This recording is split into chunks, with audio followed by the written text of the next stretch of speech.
बिस्मिल्लाहिर्रहमानिर्रहीम अस्सलामु अलैकुम दोस्तों। उम्मीद करता हूँ आप सब लोग जहाँ होंगे खैरियत से होंगे और खुश होंगे। आज जो हमारा टॉपिक है वो है टाइप्स ऑफ रिटेनिंग वॉल्स। तो इस वीडियो में हमने डिस्कस करना है मुख्तलिफ टाइप्स ऑफ रिटेनिंग वॉल्स को। तो चलें आज की वीडियो हम लोग शुरू करते हैं।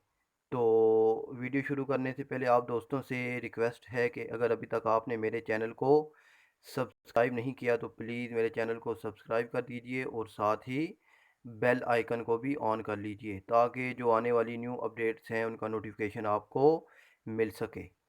तो सबसे पहले हम लोग देखते हैं कि रिटेनिंग वॉल बेसिकली हमारे पास होती क्या है। तो a retaining wall is a structure कि हमारे पास क्या होता है, एक स्ट्रक्चर होता है that build for the purpose of holding back और रिटेनिंग दी लूज मटेरियल। हमारे पास जो लूज मटेरियल होता है उसको होल्ड करने के लिए और अपनी पोजीशन पे रिटेन करने के लिए जो स्ट्रक्चर हम लोग बनाते हैं उसे क्या कहते हैं, रिटेनिंग वॉल कहते हैं। रिटेनिंग वॉल क्या होती है, ये होल्ड करती है, रिजिस्ट करती है हमारे पास क्या, लेटरल प्रेशर को। और ये होल्ड करती है और रिटेन रखती है किसको, लूज मटेरियल को।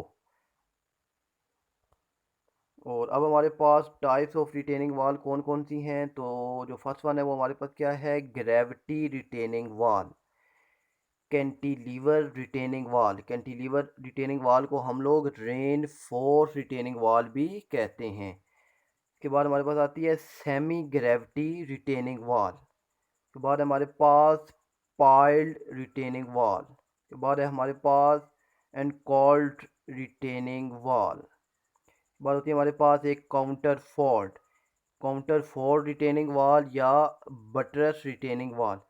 और उसके बाद होती है हमारे पास concrete and machinery retaining wall. उसके बाद होती है हमारे पास M S E retaining wall. M S E से क्या बनता है, mechanically stabilised earth, mechanically stabilised earth retaining wall. उसके बाद होती है हमारे पास क्रिब रिटेनिंग वॉल।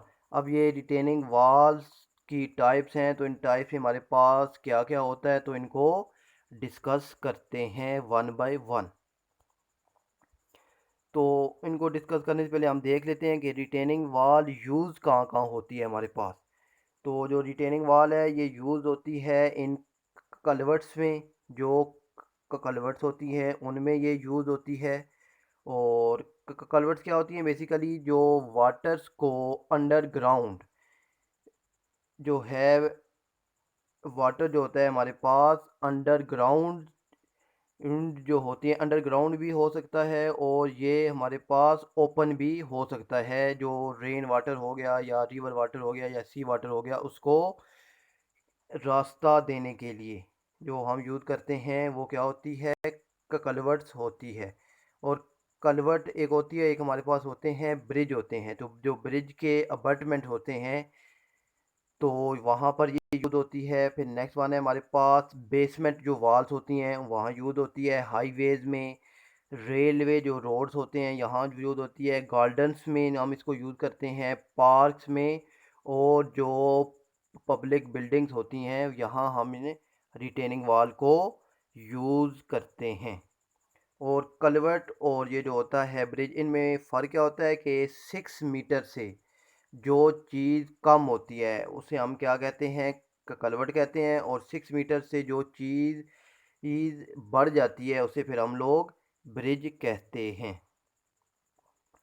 तो अब हमारे पास जो रिटेनिंग वॉल है इसके मुख्तलिफ हमारे पास होते हैं कंपोनेंट्स। तो इसके कंपोनेंट्स को भी देख लेते हैं। और दी मटीरियल रिटेन और supported by a retaining wall, वो मटेरियल जो रिटेन करती है, जो होती है रिटेनिंग वॉल। रिटेनिंग वॉल जिस मटेरियल को रिटेन करती है या सपोर्ट करती है, अब ये जो है लूज़ मटीरियल है जिसके आगे हमें सपोर्ट किस तरह करती है, तो इसको भी आगे चल के हम लोग डिस्कस करते हैं।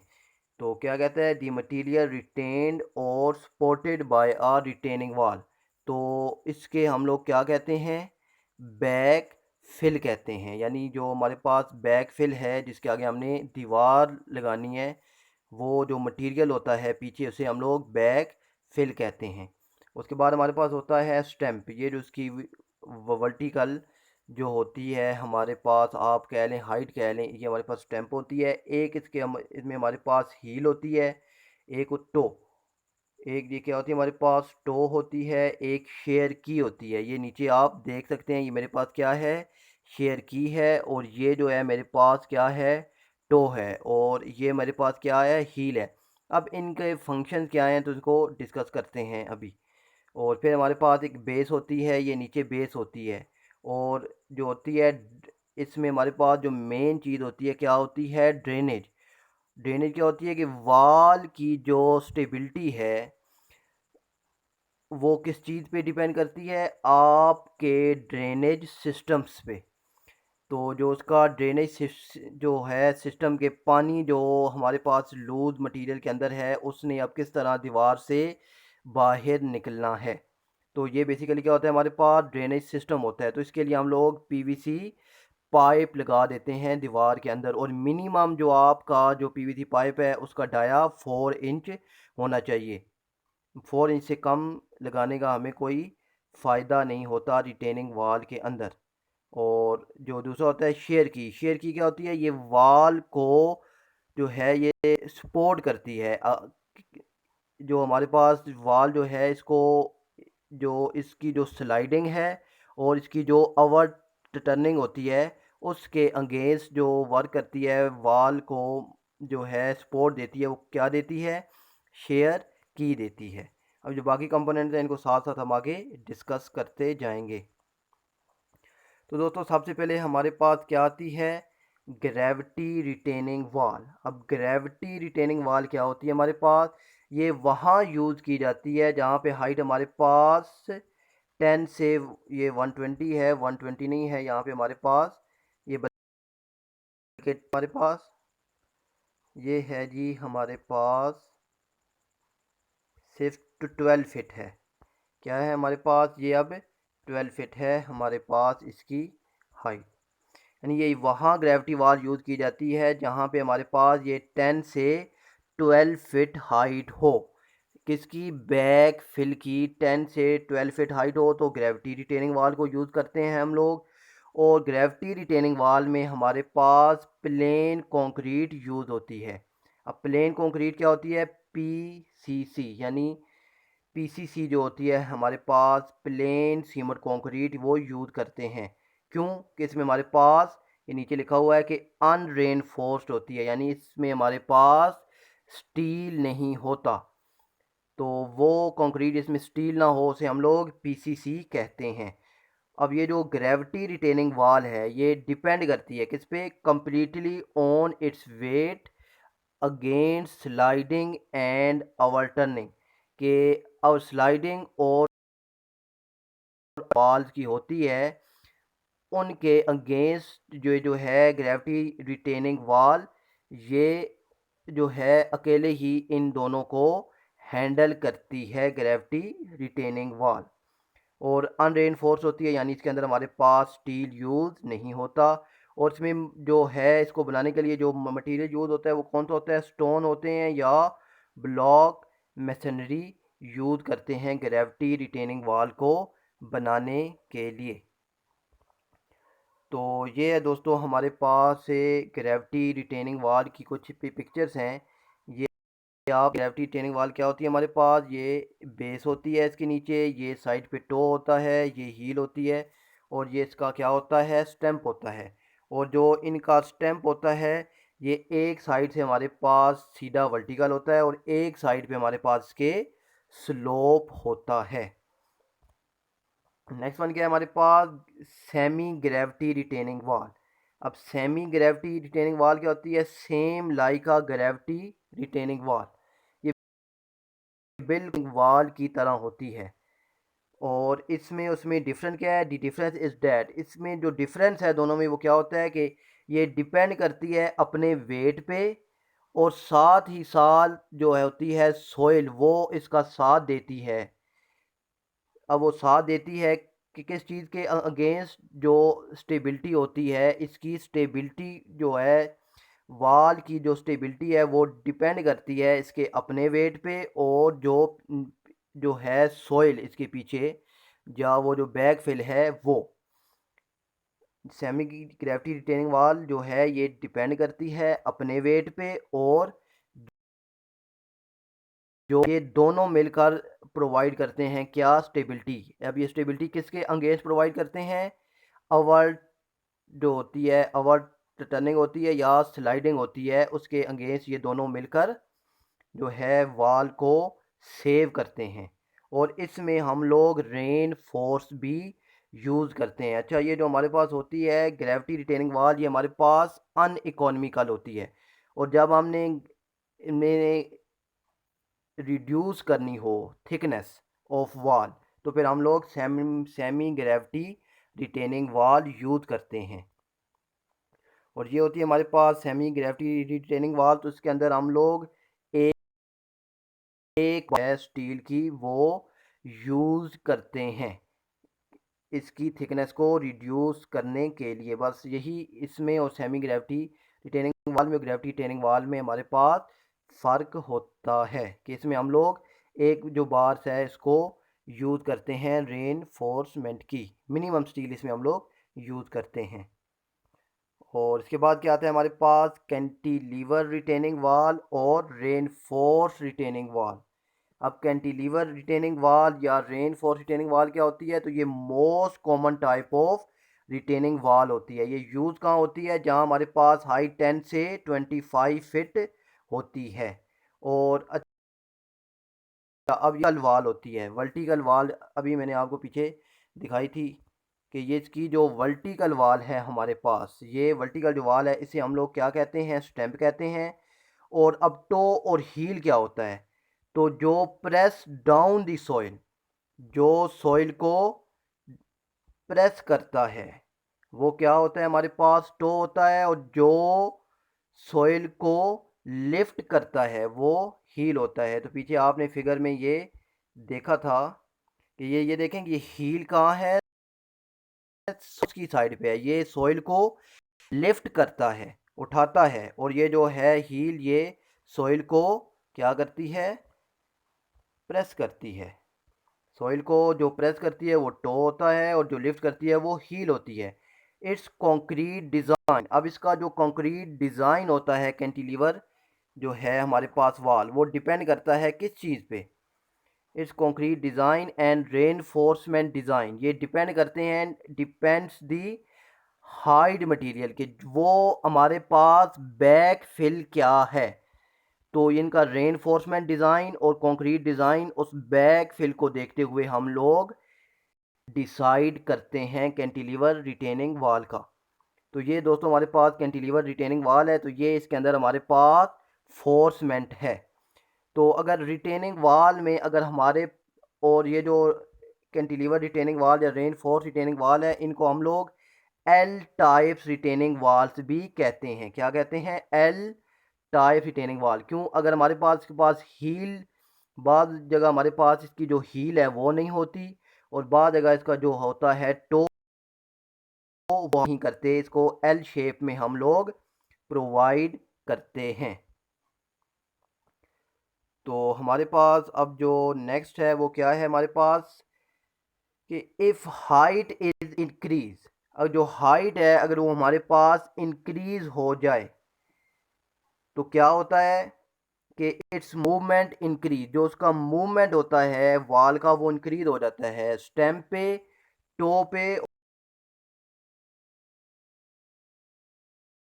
और हीरो। अब इसका जो डिज़ाइन है और थिकनेस है वो भी हमने इंक्रीज करनी है या चेंज करनी है।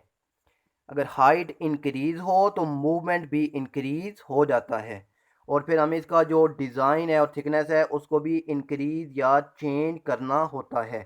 तो उसके लिए हम लोग क्या प्रोवाइड करते हैं, वही हम प्रोवाइड करते हैं वर्टिकल वाल। अब इफ वर्टिकल वाल जो है provided on the toe side, vertical wall अगर प्रोवाइड की जाए टो साइड पे तो इसे हम क्या कहते हैं, बटरस रिटेनिंग वाल। क्या है हमारे पास, ये काउंटर फोर्ड है और ये बटरस, ये इस साइड में हमारे पास क्या होता है, टो होती है हमारे पास। कि अगर ये जो रिटेनिंग वाल है, ये जो वर्टिकल वाल है ये प्रोवाइड की जाए टो साइड पे तो हमारे पास क्या बनती है, बटरस रिटेनिंग वाल बनती है। और यही वाल अगर प्रोवाइड की जाए हील वाली साइड पे, हील वाली साइड पे तो ये क्या बनती है हमारे पास, काउंटर फोर्ड रिटेनिंग वाल बन जाती है। अब ये देखें, ये हील हमारे पास इस साइड में होती है तो वाल हमने अगर इस साइड पे प्रोवाइड की तो जो रिटेनिंग वाल बनी हमारे पास वो क्या बनी, काउंटर फोर्ड रिटेनिंग वाल। और वाल जो है हमने अगर टो वाली साइड पे प्रोवाइड की, वाल अगर हमने टो वाली साइड पे प्रोवाइड की तो ये हमारे पास क्या बनता है, बटरस रिटेनिंग वाल बनती है। बाकी इनके जो फंक्शन है वो हमारे पास सेम होते हैं और इनकी जो हाइट है वो भी हमारे पास इंक्रीज हो जाती है। तो ये देखें, ये साइड में हमारे पास टो है और जो वर्टिकल वाल है वो हमने प्रोवाइड की हुई है हील साइड पे, और ये हमारे पास साइड वाली साइड पे। तो अब जो रिटेनिंग वाल का मटेरियल होता है वो क्या होता है, कि इसकी कंक्रीट ब्लॉक्स भी हो सकते हैं, बोल्डर्स भी हो सकते हैं, पोर्ड कंक्रीट भी हो सकती है, और रॉक्स भी यूज़ करते हैं, और बाद का हम लोग टिम्बर भी यूज़ करते हैं एज आ मटेरियल रिटेनिंग वाल को बनाने के लिए। अब ये जो वाल है, अब इसका जो स्टेबिलिटी है वो डिपेंड करती है, यानी इसकी जो है हमारे पास वाल की जो आप कह लेंगे जो फेलियर है वो दो तरह से होते हैं हमारे पास। एक क्या होता है, एक होता है हमारे पास के वाल मूव टू वर्ड सोइल, यानी जो हमारे पास दीवार है वो बैक फिल की तरफ मूव कर जाए, बैक फिल की तरफ मूव कर जाए। तो ये जब मूव कर जाती है तो इसको क्या कहते हैं हम लोग, पैसिव अर्थ प्रेशर। इनकी डायग्राम में आपको दिखाता हूँ। Wall move toward soil is called passive earth pressure, और wall move away from soil, अब सॉइल हमारे पास यहाँ पर है तो वॉल ने इस साइड पर मूव किया है, तो जब इस साइड में मूव किया तो इसे क्या कहते हैं, एक्टिव अर्थ प्रेशर। अब दीज प्रेशर डिपेंड्स, इनके जो डिपेंड्स हैं उनको हम बाद में देखते हैं। तो ये देखें, अब वॉल जब हमारे पास इस साइड पर मूव करती है, इस साइड पे तो हमारे पास जो प्रेशर बनता है वो क्या बनता है, और जो वाल है अगर वो इस साइड पे मूव करे, ये एरो के निशान आप देख रहे हैं, जब वाल हमारे पास ये जो है वाल वो इस साइड पर मूव करती है तो क्या बनता है, एक्टिव अर्थ प्रेशर। और ये जो प्रेशर है ये डिपेंड करता है किस पे, सॉइल की कंडीशन पे डिपेंड करता है, और हाइट ऑफ वॉल पे डिपेंड करता है, और डिपेंड करता है कि कौन सा मटेरियल हमने हाइड करना है। तो ये एक्टिव और अर्थ प्रेशर जो हैं इसके फेलियर का सबब बनते हैं, कि वाल या तो जो है बैक फिल उसकी तरफ मूव करती है या तो बैक फिल से दूर मूव कर जाती है तो वाल हमारी फेल हो जाती है। तो ये थी दोस्तों हमारी आज की वीडियो। तो उम्मीद करता हूँ आपको मेरी ये वीडियो भी पसंद आई होगी। तो थैंक्स फॉर वाचिंग। अल्लाह हाफिज़।